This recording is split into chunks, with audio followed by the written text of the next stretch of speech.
if you are able to communicate with a keto prospect and have, a very personal, intimate conversation, and you're able to convey to her how much you understand, the pain that she's going through, with her husband, and how hurt she feels by, being physically, her physical appearance being insulted by the man that she loves, and how terrified she is of, potentially losing her husband and the family being broken up.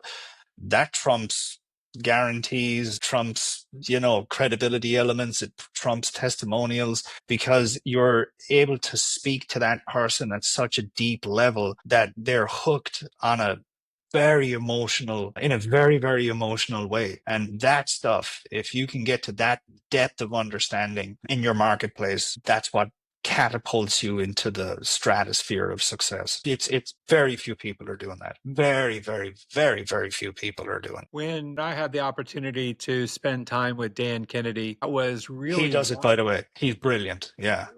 that Yeah. was really one of the things. There's two things that I thought were just, I was absolutely blown away in my first meeting and seeing him work. Because I was in a mastermind meeting, and there were me with 19 others around the table. And one, the actual value that I got from him working with me on my own business was one thing, but really more important than that was watching how he worked with the other 19 people in the room. And one of the real focuses that he had was understanding the conversation that the person has in their own brain and being able to think about, okay, what is this prospect is saying to themselves that is causing them to show up and want this product? And how is my story going to mingle with their story in order to create a buying decision? And whereas most people in the keto niche are thinking about blood sugar spikes and